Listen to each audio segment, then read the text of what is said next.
the host of this conference, Paolo Ardoino, who is CTO of Bitfinex and Tether, and Lugano just adopted a few months ago Bitcoin and Tether and just developed their own token as legal tender. Great to have you here, Paolo. Thank you, Anna. Thank you. It's a pleasure to be here with you today.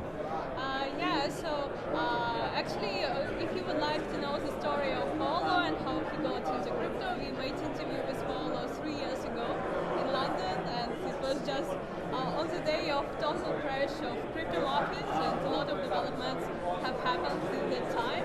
And as well, now I see you founded a new company, peer-to-peer communications app.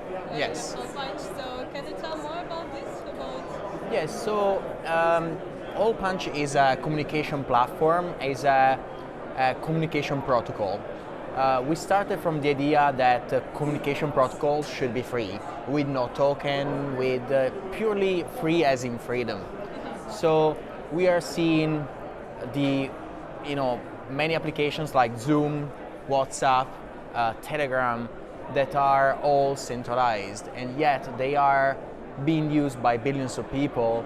And the problem is that with this level of centralization, first of all, the data of everyone is stored on the servers of few companies that use this data, collect this data, and milk this data, right? So they generate revenues out of our own personal digital life.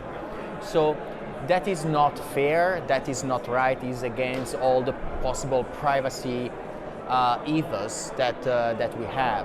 So we wanted to create something different. So luckily Tether is and Bitfinex are healthy companies. They are successful. So we decided to allocate a part of our budget to create technologies that no one could control, because there is no token, they are fully peer-to-peer, they are fully distributed. So we could give to the world a new way to communicate. So we launched a couple of months ago a platform called Keet, keet.io is the website. And it is a chat, is a video chat like Zoom, and has, of course, the text chat like Telegram. You can drop files, you can share the screen, and everything happens directly, right? So if I want to call you on Zoom, I have first to pass through Zoom servers. But if I call you on Keet, my computer will establish a direct connection with you. So that will create, that first of all is more private because everything is encrypted, is more scalable because you don't pass through centralized servers, and especially is all free. So we believe that this is going to be a game changer in communications, and so far in just 2 months we had more than 200,000 downloads. Oh, this is really cool. And as well, so it doesn't rely on any service. Is it based on any blockchain? How does it work? So it's not based on any blockchain, so there is no blockchain involved. So peer-to-peer doesn't require blockchain. So to describe it simply, I don't want to bother your audience, I'm sure though your audience is familiar with BitTorrent. BitTorrent is the most famous file sharing system, and it has been resisting to all the attacks till today because it was a pure peer-to-peer technology where computers could share files between each other without a central server. So we took that technology, we improved it for 5 years. So I had this idea 5 years ago with Matthias and and a few other developers. And so for the last 5 years, we worked behind the scenes to create all this new platform. And today we could launch we could launch Keet, but there is no blockchain involved. It's like a BitTorrent for live data streams for communication. So it's a better, newer version of BitTorrent in a way. That's quite interesting. And well, you mentioned that it's possible to do file sharing on it too? Yes. So it's a chat, so you can create a group chat or you just chat with your friend. You can drag and drop a file. And the beauty is that you can just, if the person that is downloading the file will download it directly from you, from your computer. So it is faster, it's cheaper, and so on. And did you implement as well Bitcoin or any other crypto payments? So we integrated with a wallet that we built that so far has Lightning Network integrated, so Bitcoin, and we are also adding Tether payments. So, but you see, in this application, payments are just an option. They are not part of the underlying framework. So we want to have to create a wallet. So we added a wallet so that businesses can be paid. For example, you can send a payment to your friend, or someone can do a video, or like do a video broadcast and can be paid by people watching it. But we didn't want to put a token inside directly in the protocol, because otherwise, first of all, it would be centralized, it would be not free, and so on. So we are really big believers in freedom. And is it just like a public use app, or do you plan to launch any business model in future? We want to make it, it is free forever, will be fully open source, so others can take it and improve it. So we believe that companies can take this and create business model out of it. But the reason, actually, we built this application as a showcase to the world of what we can do. And as well, you announced the launch of peer P2P credits Yeah. on your platform. Can you tell more about this? This is, yes, pair credit is based on the same concept. It's based on the concept that to us, there is Bitcoin, and then there is everything else. And everything else is to us credit. So think about Starbucks tokens, right? So Starbucks, you take every coffee you get, they put a star, and then after the 10th one, you get a free coffee. But imagine like you go to the hairdresser, like you do 10 haircuts, and the 10th is free, something like that, right? So that is credit. But also in a way, dollars and digital money is credit, because it's an IOU towards the Fed, the Federal Reserve, in a certain sense. So we wanted to, so with the centralized credit, if you have a centralized issuer like a stablecoin, or if you have Starbucks, or if you have Amazon that is issuing gift cards, you actually don't need a blockchain. You don't need a decentralized, or you don't need a global share state, you don't need a blockchain, because anyway you are trusting a centralized issuer. So since you don't need a blockchain, blockchains are extremely slow, right? Even the fastest blockchains are extremely slow compared to the actual needs of the world. So we wanted to make a peer-to-peer system based on Hole Punch, that is the application, the framework, that the protocol that is discussed before, so that all these tokens can be issued on still a peer-to-peer decentralized network, but without fees and without any limitation. Because anyway, again, you are trusting a centralized issuer, right? So if something goes wrong, you would go anyway to the centralized issuer. Imagine Tether, right, is a centralized issuer that is Tether.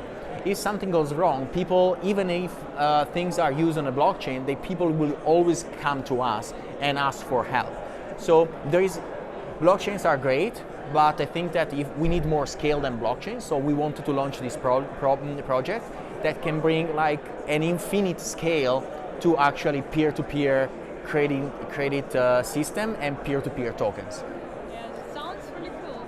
And as well, since we are here in Lugano, can you tell more about your activities here and about Plan B? Sure. So Plan B is this initiative that started the 3rd of March in 2022. Just after 7 months, we are in this event, the Plan B Forum. But the good news is that in this period, we achieved to prepare the point of sales, that are these devices that we give to the merchants for free in Lugano. So now we have 60 merchants already accepting Bitcoin and Tether payments throughout the city. Yes, Bitfinex Pay, and with a partnership with Go Crypto, that is the company that is manufacturing these devices. So we made them available to 60 merchants as a test ground, and we plan to reach 1,000 merchants by end of Q1 2023. And plus, we did July, we did an educational event called Summer School, where we invited 100 students from many parts of the world to come and listen to classes taught by Adam Beck, myself, and many others. And why is Lugano, like, as well, well, you're quite active in El Salvador, and it's quite understandable that in El Salvador it's an underdeveloped country, and people really they didn't have their own national currency besides US dollar, and for remittances purposes it was a real need for them. But what they need in Lugano, and how did this cooperation start? So Lugano is the third financial center in Switzerland. Switzerland is a country of freedom, is a country of banks and finance.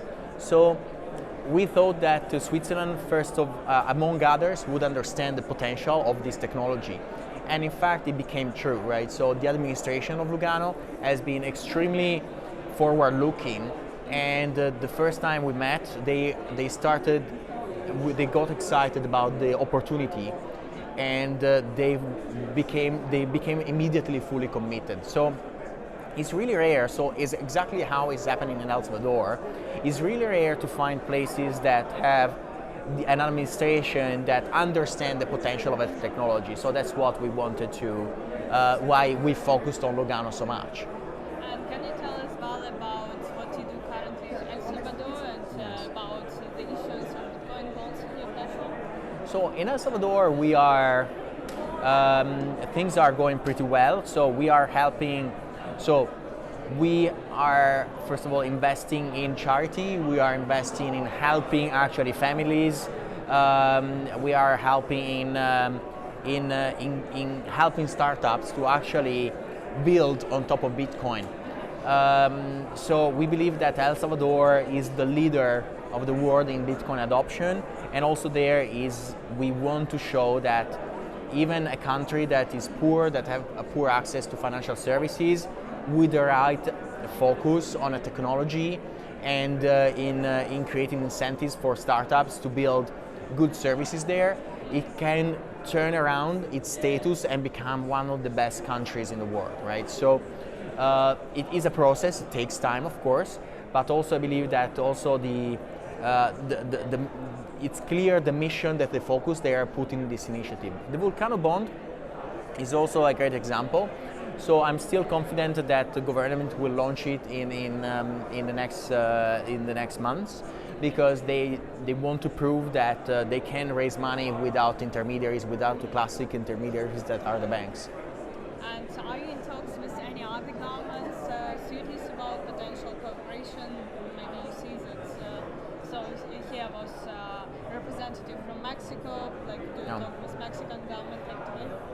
So we are talking with other governments. I cannot name them yet, but we are showing. They're all excited to see what we are doing here in Lugano, in El Salvador, and they want to learn, and they want to potentially be helped by us in the same way.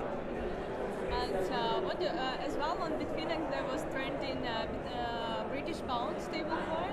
Yeah. And as well we see as well a lot of interest from the governments worldwide in launching their own central bank digital currencies. So how do you see the future coexistence of stablecoins and CBDCs? So I believe that the future of stablecoins is quite bright. So the privately issued stablecoins will remain. So I think that central banks will be extremely careful in launching CBDCs, because it can go wrong really quickly and can create a ton of problems. So I'm not worried about CBDCs. I just hope that the ones that will be created will not create a dystopian world or an Orwellian world. So, but I think that no matter what, privately issued stablecoins like Tether will continue to exist, because it's impossible to think that the Federal Reserve will issue an Ethereum, right? They will use their own private blockchain. So they will never take the risk on going on a public permissionless blockchain. So for the public permissionless blockchains, there is Tether. And as well, this year there was a huge news that they were found the hackers who stole 4.5 billion around that bitcoins from Bitfinex, and now they returned 3.6 billion. Can you tell more about this?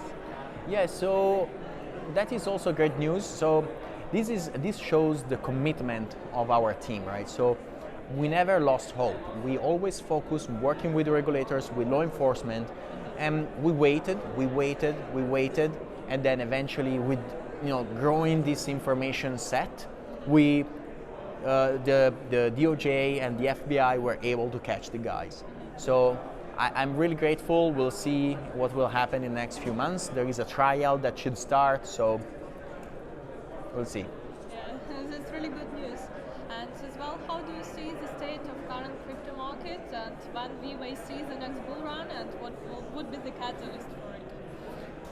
That's a good question. I think that the market is like a little bit in distress. So thanks to few bad actors, we have seen a lot of retail people being injured by the heavy volatility. Many projects that where basically went to zero, like Terra, Luna, and so on. So that is of course unfortunate, but should teach us that we should be more careful and we should learn from our mistakes.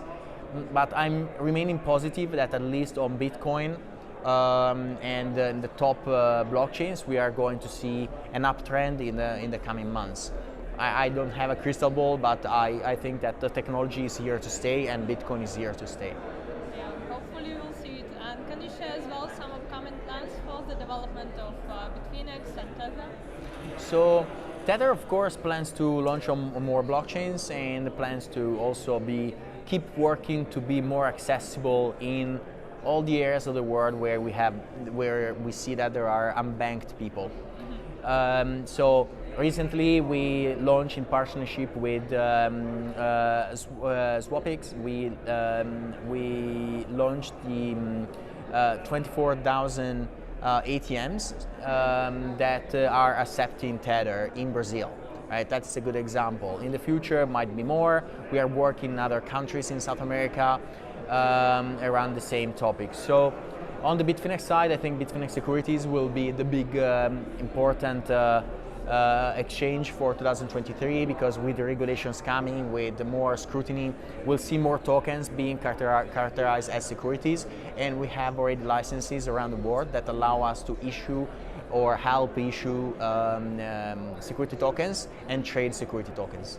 Yeah, so it's a good news, because everybody talks to us for many years so much about launching security tokens, but there was not really a secondary market for it. We can do it. On Bitfinex Securities, we have the license to do it. Yeah, that's great. Thank you for sharing about Plan B and what's happening with Bitfinex as a kit. Thank you very much for your time. Thank you for having me.